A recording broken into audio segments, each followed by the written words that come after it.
Hello students, आपका स्वागत है। आज का हमारा टॉपिक है क्लासिफिकेशन ऑफ पॉलीमर। पर इससे पहले हमने पॉलीमर के इंट्रोडक्शन के बारे में, पॉलीमराइजेशन के बारे में, इसके अलावा डिग्री ऑफ पॉलीमराइजेशन यानी बहुलकीकरण की मात्रा क्या होती है, इसके अलावा हमने polythene, PVC, polyacrylonitrile, polystyrene, PIB, PTFE, terylene, nylon, buna S, buna N, इन सब की पहले बहुत सारे स्ट्रक्चर्स करके रखे हैं जिनका मैंने आपको बताया था कि बार बार रिवीजन करना है, क्योंकि इस चैप्टर में सबसे इंपॉर्टेंट बहुलक की स्ट्रक्चर्स ही होती हैं।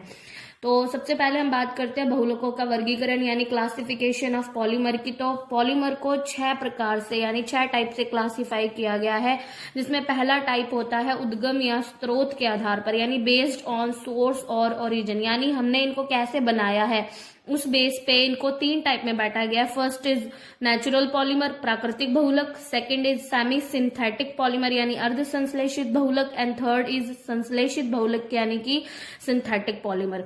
अगर हम इनकी बात करें तो प्राकृतिक बहुलक क्या होते हैं, जो हमें, नेचुरल पॉलीमर क्या होते हैं जो हमें सीधा नेचर से ऑब्टेन होते हैं। फॉर एग्जाम्पल जैसे सब्जी है, उसमें क्या होता है सेलुलोज, या जैसे अनाज है, गेहूं है, तो उसके अंदर क्या होता है स्टार्च होता है, तो स्टार्च हो गया, सेलुलोज हो गया, प्रोटीन हो गया, मिल्क का जो कैसीन प्रोटीन है, इसके अलावा डीएनए है, आरएनए है, या नेचुरल रबड़ है, प्राकृतिक रबड़ है, ये सारे के सारे हमें सीधा नेचर से ऑब्टेन होते हैं, इसीलिए इन्हें प्राकृतिक बहुलक यानी कि नेचुरल पॉलीमर बोला जाता है। सेकंड है संश्लेषित बहुलक। संश्लेषित यानी सिंथेटिक पॉलीमर जो पूरी तरीके से ह्यूमन मेड होते हैं, यानी इन्हें लैब में बनाया जाता है, इनका नेचर का इनके अंदर कोई भी योगदान नहीं होता। जैसे पॉलीथीन, पॉलीथीन को लैब में ह्यूमन के द्वारा यानी मानव के द्वारा बनाया जाता है। पीवीसी हो गया, पॉलीएक्रिलोनाइट्राइल हो गया, टेफ्लॉन हो गया, ये सारे के सारे संश्लेषित बहुलक यानी कि सिंथेटिक पॉलीमर में आते हैं। अगर मैं बात करूं अर्ध संश्लेषित बहुलक यानी कि सेमी सिंथेटिक पॉलीमर की, तो नाम से ही पता चल रहा है अर्ध संश्लेषित यानी इनको आधा बनाया गया है। ये क्या होते हैं, नेचर से ऑब्टेन होते हैं, बट नेचर जब इनको हमें देता है तो इनकी जो क्वालिटीज होती हैं वो अच्छी नहीं होती। फॉर एग्जांपल जैसे नेचुरल रबड़, नेचुरल रबड़ की क्वालिटी अच्छी नहीं होती, अगर हम उसको खींचते हैं तो खींचने पर वो टूट जाती है। तो हमें क्या करना होता है, उसकी क्वालिटी को सुधारने के लिए उसको क्या किया जाता है, लैब में उसमें सुधार किए जाते हैं, उनकी क्वालिटीज को चेंज किया जाता है, इसीलिए इसे क्या बोला जाता है, अर्ध संश्लेषित यानी कि सेमी सिंथेटिक बोला जाता है। मतलब कि नेचर से ऑब्टेन हो बट उनकी क्वालिटीज अच्छी ना होने के कारण लैब में उनको क्या किया जाता है, मॉडिफाई किया जाता है, तो इसे बोला जाता है अर्ध संश्लेषित यानी सेमी सिंथेटिक पॉलीमर। नेक्स्ट अगर मैं बात करूं तो नेक्स्ट हमारा टाइप है एकलक इकाइयों के आधार पर यानी based on type of monomers. First इसका टाइप है समबहुलक, नाम से ही पता चल रहा है सम यानी समान, होमोपॉलीमर इसको बोलते हैं, यानी ऐसा बहुलक, ऐसा पॉलीमर जिसमें एक ही टाइप का मोनोमर, एक ही टाइप की एकलक इकाई यूज की जाए और उसी से उसको बनाया जाए। जैसे पॉलीथीन, पॉलीथीन को बनाने के लिए सिर्फ हम एथीन यूज करते हैं, पीवीसी को बनाने के लिए हम सिर्फ वाइनिल क्लोराइड यूज करते हैं। जैसे कि मैंने आपको पहले ये सारे फॉर्मूलाज बताए थे, जैसे ये है पॉलीथीन, पॉलीथीन को बनाने के लिए हमने सिर्फ किसका यूज किया, एथीन का यूज किया। पीवीसी को बनाने के लिए हमने सिर्फ किसका यूज किया, वाइनिल क्लोराइड का। मतलब इसमें एक ही टाइप का मोनोमर यूज किया जाता है, तो इन्हें क्या बोला जाता है, इन्हें बोला जाता है होमोपॉलीमर यानी कि समबहुलक। नेक्स्ट अगर मैं बात करूं किसकी, नेक्स्ट अगर मैं बात करती हूँ सह बहुलक या विषम बहुलक की, तो नाम से पता चलता है विषम मतलब अलग अलग, जिसमें एक से ज्यादा टाइप के मोनोमर यूज किए जाएंगे, उन्हें बोला जाता है कोपॉलीमर यानी कि विषम बहुलक। फॉर एग्जाम्पल अगर मैं देखूं जैसे कि ब्यूना एस, ब्यूना एस के अंदर एक टाइप का मोनोमर हमने यूज नहीं किया, हमने इसमें एक से ज्यादा टाइप के मोनोमर यूज किए थे, जैसे 1,3-ब्यूटाडाइइन और स्टाइरीन। या फिर हम कोई और एक जैसे ब्यूना एन, ब्यूना एन में हमने क्या यूज किया था, 1,3-ब्यूटाडाइइन और एक्रिलोनाइट्राइल। या फिर नाइलॉन 6,6, उसमें हमने क्या यूज किया था, हेक्सामेथिलीन डाइएमीन और एडिपिक एसिड। मतलब जिसमें एक से ज्यादा टाइप का मोनोमर यूज किया जाएगा, एक से ज्यादा टाइप की एकलक इकाई यूज की जाएगी, उसे क्या बोला जाएगा, विषम बहुलक या फिर कोपॉलीमर बोला जाता है। तो आप लोगों को समझ आया समबहुलक क्या होते हैं, जिसमें एक ही टाइप के मोनोमर यानी एक ही टाइप की एकलक इकाई यूज की जाती है। जिनके नाम में भी पॉली आएगा ना, वो सारे के सारे होमोपॉलीमर है, जैसे पॉलीथीन, सिर्फ एथीन से बना है। पॉलीवाइनिल क्लोराइड सिर्फ वाइनिल क्लोराइड से बना है। पॉलीआइसोप्रीन सिर्फ आइसोप्रीन से बना है। पॉलीक्लोरोप्रीन सिर्फ क्लोरोप्रीन से बना है। तो जिसके भी नाम में पॉली आएगा ना, वो सारे के सारे समबहुलक है। लेकिन जब अगर हम बात करें कि इसकी कोपॉलीमर या फिर विषम बहुलक की, तो उनके नाम में पॉली नहीं आता। जैसे नाइलॉन 66, क्या इसके नाम में पॉली आया? नहीं आया। तो ये जो है क्यों नहीं आया? क्योंकि इसमें अलग अलग एक से ज्यादा टाइप के मोनोमर्स यूज किए गए हैं, इसीलिए इनके नाम में पॉली नहीं आता। लेकिन हाँ, इसे पॉलीएमाइड बोलते हैं। क्यों? क्योंकि इसमें एमाइड बॉन्ड, एक ही टाइप का बॉन्ड जो है वो रिपीट हो रहा है। समझ आई आप लोगों को बात? थर्ड है इसका स्ट्रक्चर के बेस पे। स्ट्रक्चर के बेस पे इसको 3 टाइप में डिवाइड किया गया। एक होता है रेखीय यानी लीनियर, सेकंड होता है शाखित यानी कि ब्रांच्ड चेन पॉलीमर, थर्ड होता है तिर्यकबद्ध जाल बहुलक यानी कि क्रॉस लिंक्ड पॉलीमर। तो नाम से ही पता चलता है लीनियर, जिसकी स्ट्रक्चर क्या होगी? बिल्कुल सीधी होगी। लीनियर स्ट्रक्चर, जैसे ये बिल्कुल सीधी स्ट्रक्चर होगी, वो क्या होंगे? लीनियर होंगे।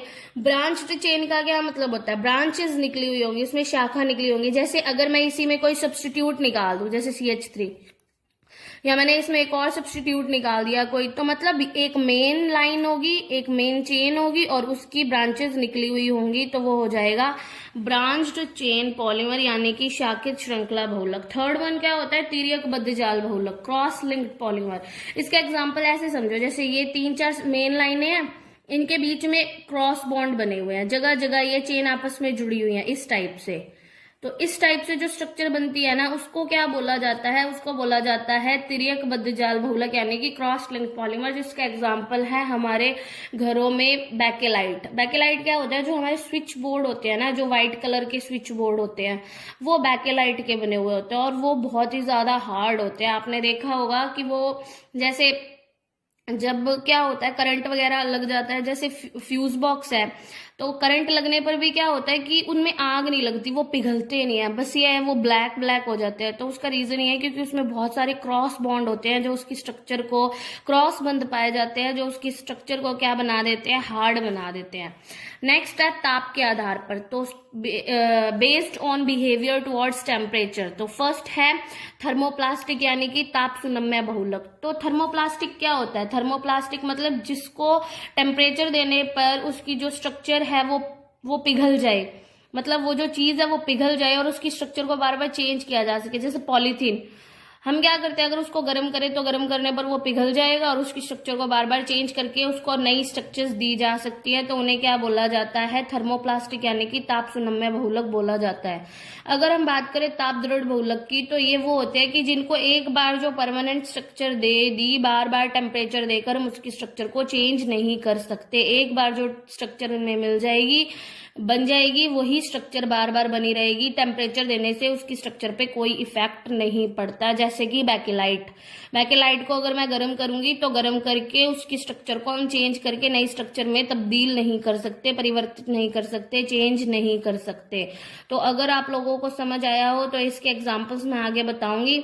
नेक्स्ट है हमारे क्या, बेस्ड ऑन मॉलिक्यूलर फोर्सेस, यानी कि उनके अंदर कौन कौन से फोर्सेस पाए जाते हैं, उस बेसिस पे इसको 2 टाइप में डिवाइड किया गया। फर्स्ट इज इलास्टोमर यानी कि प्रत्यास्थ बहुलक, सेकंड इज रेशे यानी कि फाइबर। तो प्रत्यास्थ बहुलक और रेशे क्या होता है? रेशे तो हमें पता ही है, हमारे कपड़े जो है वो क्या होते हैं? फाइबर्स यानी रेशों के बने होते हैं। नायलॉन हो गया, टेरिलीन हो गया। इसके अलावा जो इलास्टोमर है, इलास्टोमर का एग्जांपल होता है प्रत्यास्थ बहुलक का रबड़। क्या होता है? इलास्टिक क्या होता है कि खींचने पर क्या हो जाए? लंबा हो जाए, और छोड़े तो अपनी वापस पुरानी वाली स्ट्रक्चर में आ जाए, तो उसे क्या बोला जाता है? प्रत्यास्थ बहुलक बोला जाता है। इसका एग्जांपल है रबड़। रबड़ को खींचने पर वो लंबी हो जाती है, उसके बाद जब उसको छोड़ा जाता है तो वो वापस अपने स्ट्रक्चर में चेंज हो जाती है। लास्ट है बहुलकीकरण प्रक्रिया के आधार पर, यानी कि बेस्ड ऑन पॉलीमराइजेशन प्रोसेस। तो अगर तुम लोगों को याद हो तो मैंने पीछे जितनी भी स्ट्रक्चर्स बनाई थी उसमें 2 चीजें हुई थी। एक, सिर्फ और सिर्फ बॉन्ड्स चेंज हो रहे थे, डबल सिंगल में कन्वर्ट हो रहा था, सिंगल डबल में कन्वर्ट हो रहा था, कुछ भी बाहर नहीं निकल रहा था, सिर्फ जुड़ रहे थे, तो उसे बोला जाता है एडिशन रिएक्शन यानी कि एडिशन पॉलीमराइजेशन यानी कि योगात्मक बहुलकीकरण। जिसका एग्जाम्पल जैसे तुम देखो ये है ब्यूना एस में क्या हुआ?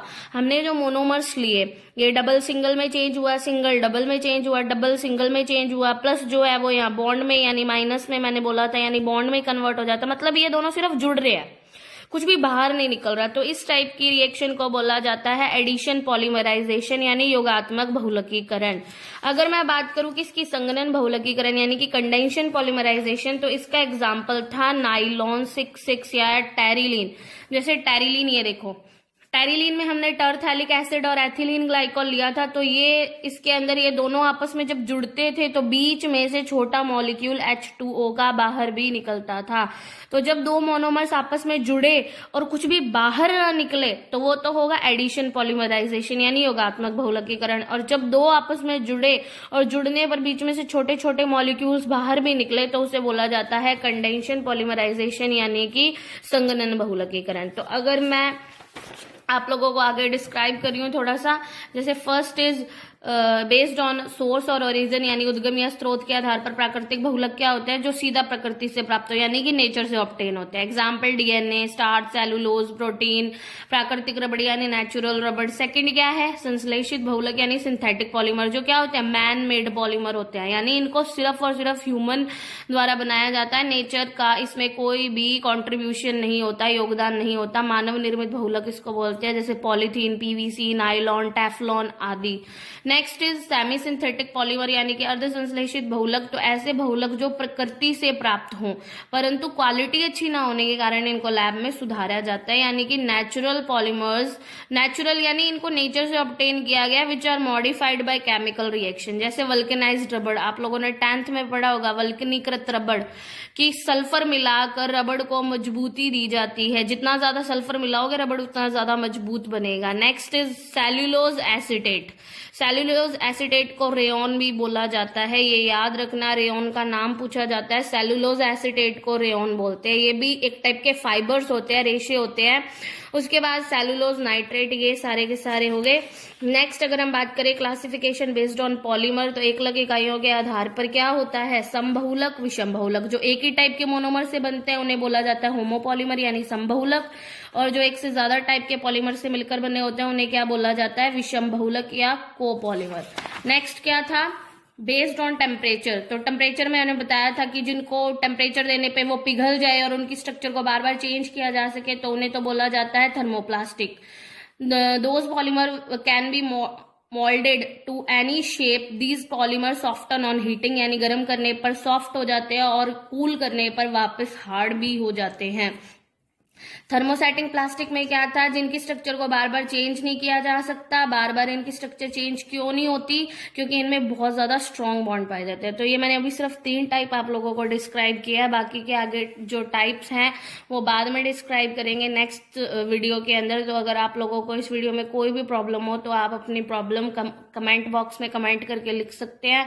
और अगर आपको वीडियो पसंद आई हो तो चैनल को सब्सक्राइब करना ना भूले। नई वीडियोज के लिए चैनल्स को सब्सक्राइब जरूर कर दे। Thank you.